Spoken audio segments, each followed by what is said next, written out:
Beautiful day today. It is March 30th, 2024.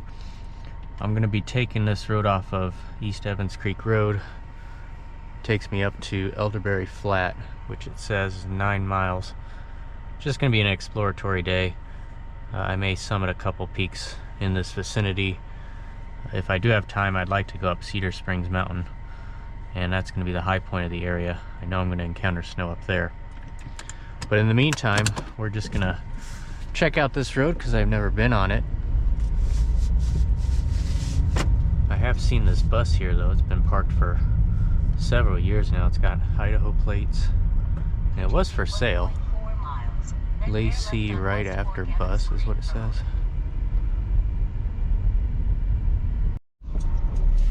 Already kind of a sketchy road. Look at this burned out. Assuming it's a camper. Was a camper. There was a little RV that was trashed about a half-mile back.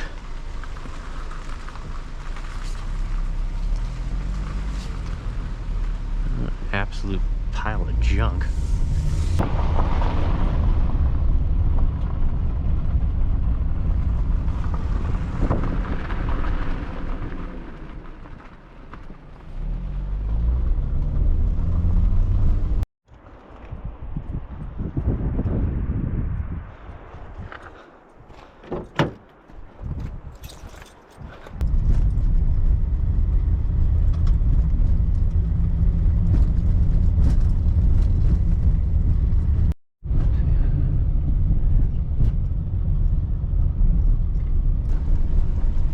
Getting a lot more primitive. Get out every once in a while, kick out these rocks. I only got like 0.7 miles and I have to venture off and a little bit of uphill and I'll be at the summit of Little Battle Mountain.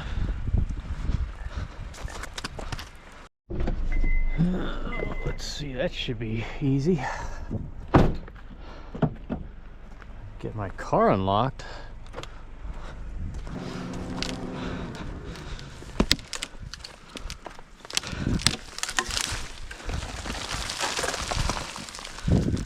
All right.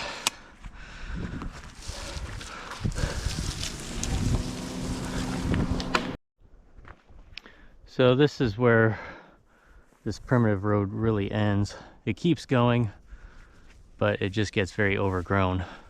So this is kind of the turnaround spot.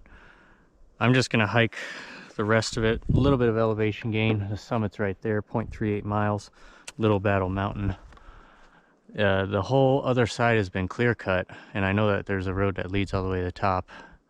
It's just that I chose to follow my GPS, which took me with this approach.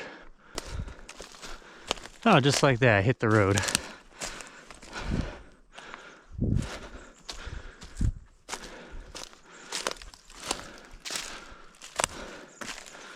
Getting a lot more overcast.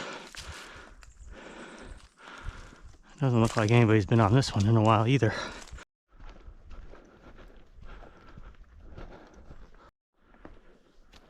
I got views starting to open up.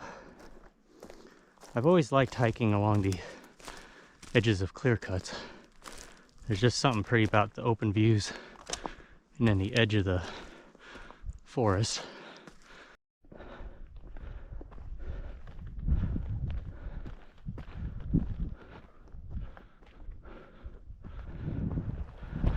Okay, this is it, Little Battle Mountain summit.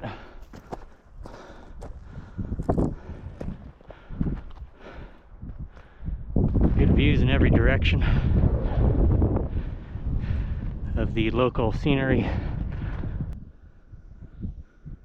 So just with the drone view, we can kind of see this is looking more towards the north. A little bit of a wind going on, at least here on the summit. Cedar Springs Mountain is somewhere off in that direction.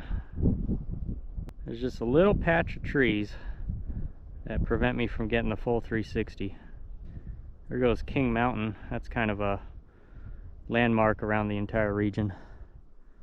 Highest point in the area.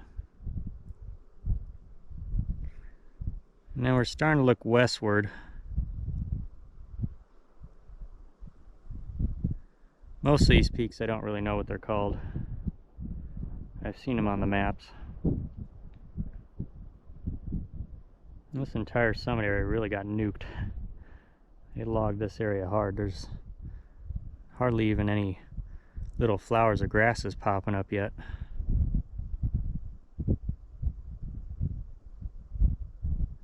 Then we're starting to look southwards. There's a lot of weather going on in Northern California, so that's why I decided to go this direction instead. Normally you could see from Wagner Butte all the way to Dutchman Peak. Spignut Butte, I believe that's called, straight ahead.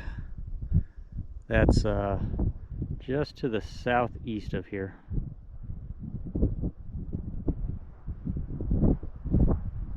The sun's kind of covered over where I am, so the wind is picking up. And we're almost just about completing the 360.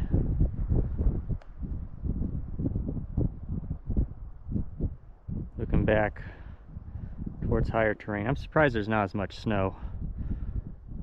Those peaks are 4,000. You see a little bit of snow there. That's probably Cedar Springs Mountain, the one with the snow. Beautiful view.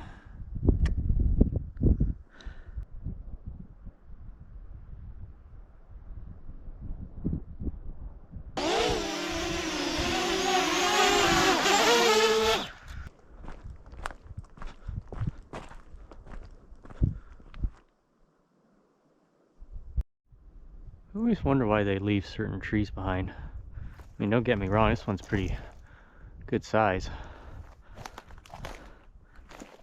I'm glad they didn't cut it down. It's really pretty. Nice Douglas fir. Somebody even etched some initials here from 2005, MM. I've made it down to the road that I was at when I first came up the ridge. It just ends right here. You can see all the lines on the hillside where they dragged all the logs down.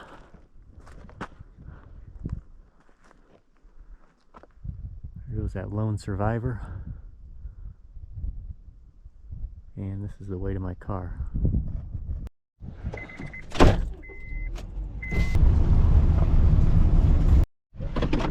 This is technically what they call Elderberry Flat. The main campground is farther up ahead a little bit. There's a lot of people who are camped in this area, I've noticed. I don't know if it's just like permanent encampments or just here for the weekend.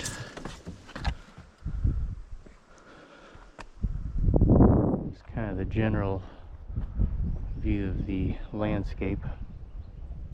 So now I'm meandering onwards. I'm gonna aim now for Cedar Springs Mountain. About 5 miles up ahead, I'll come to a pass with a bunch of spur roads. I guess on the topo map it's called Ghoulaway Gap. Interesting name. I'm going to take that road a little bit later. For right now, this is Ghoulaway Gap. Turn right on Applegate Road. And I got quite a number of spur roads. So this is a 400-foot aerial view from the top of Ghoulaway Gap.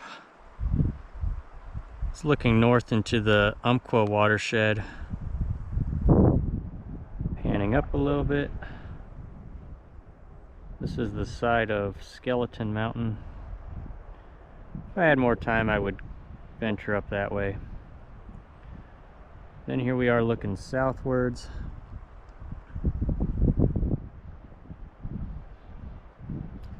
It's a King Mountain area. Then my objective is going to be that peak right there, Cedar Springs. And it definitely has a little bit of snow on it. This little summit here is also ranked. We'll see if I have time for it. And here comes our full 360 looking back into the Umpqua area. And pointing straight down, you can see a number of spur roads off of the main road. My car straight below. A little bit of snow, kind of tucked away.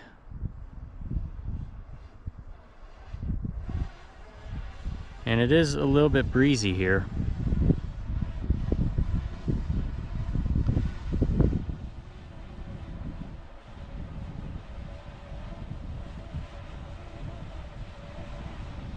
And coming in for a, should be a good smooth landing.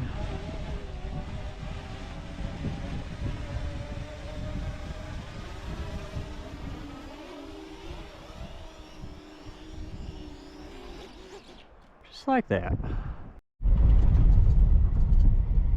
Another little primitive road here. I think I should be able to clear that just by hand. That was a little bit more than I bargained for, but I was able to clear it out of the way. It would be a little time consuming. Well, we know that if one tree blocks the road, definitely nobody's been up past it, so this one might have me beat.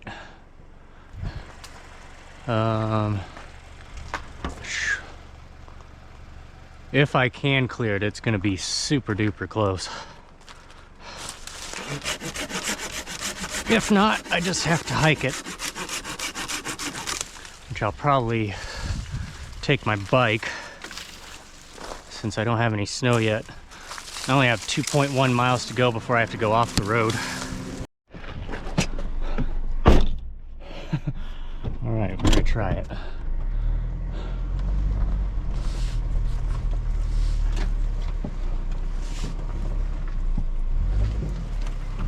Oh my gosh.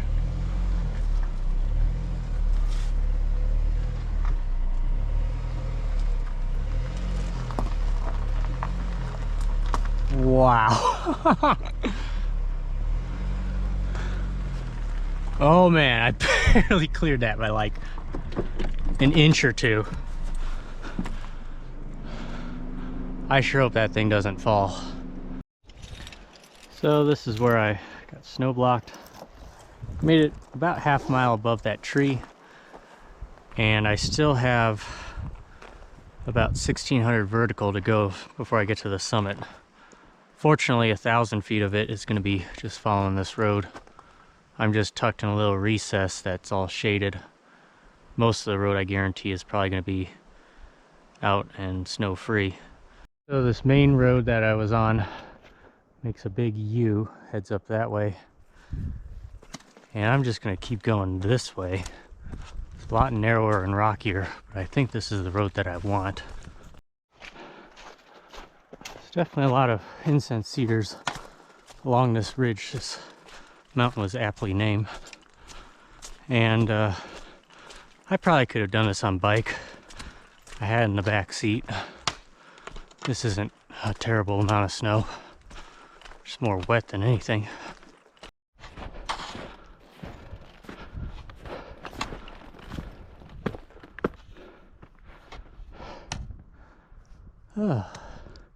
Views are opening up. It's looking towards Crater Lake, all the distant snowy peaks. See Mount McLaughlin. The top is in the clouds.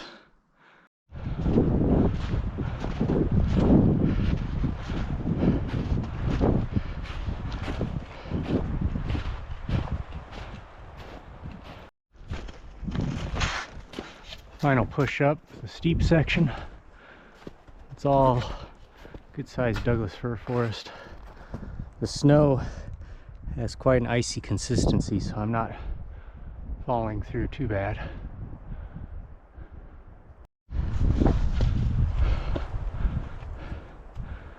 There's Thielsen going westwards.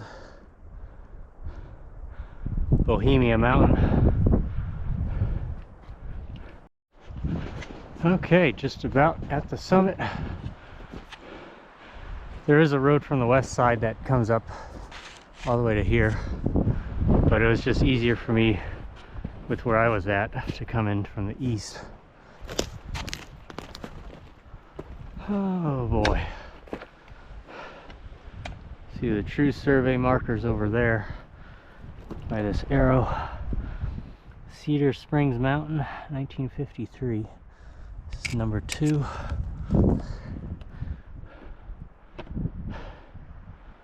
Not much for views.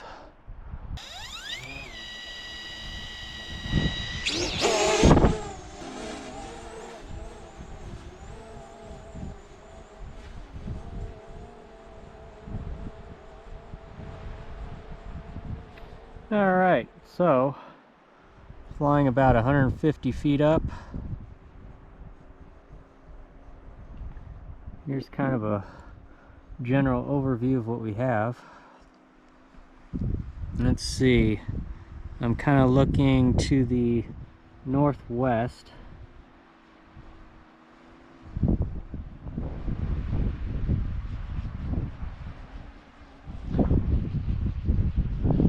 That's looking northwards to the Umpqua River area. Love the lighting on the mountains.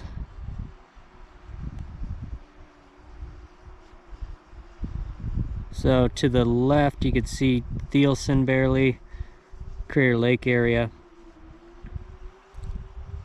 This little mountain that's in the middle that's bald, it's all clear cut. I've been up there before, that's Round Top.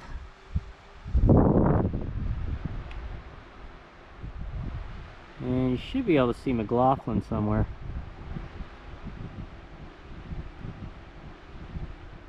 So now I'm looking towards the Rogue Valley.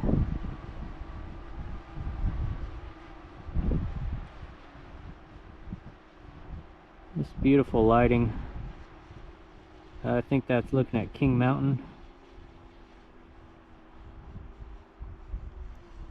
See some rain trying to fall through. The lower elevations straight west. I think that's even Galesville Reservoir. You can see a little sliver of it.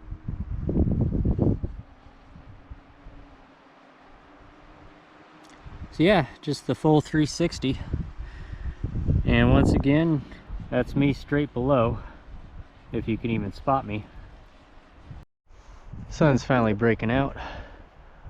I probably have about 1:30 left of daylight, so I better start heading down now. It's pretty cold and my feet are soaked. I decided not to wear the hunting boots and just plow through it.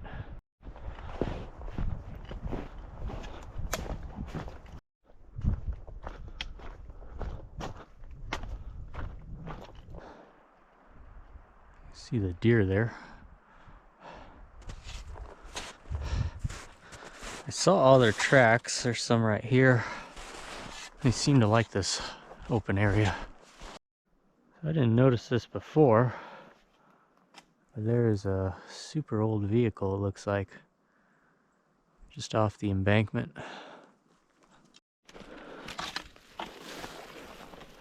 Must have burned, I'm guessing, and then it got just tossed on the edge, because it's not really that old. I thought it was at first.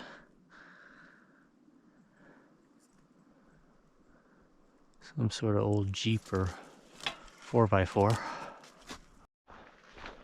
Oh man, I got a skunk here. Yep, just keep moving. You don't need to point your ass at me.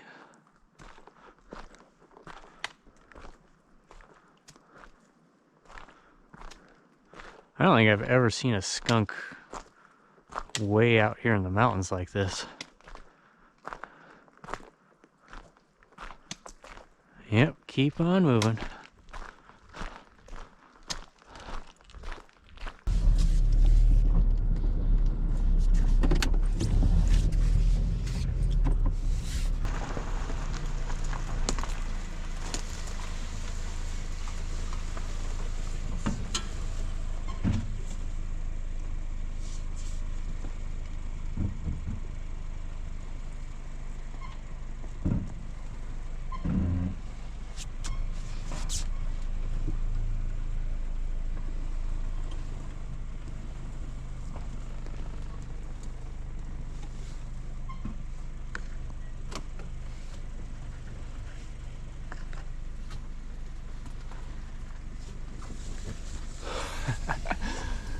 You imagine if that tree just fell while I was underneath it? Oh man, that would have sucked.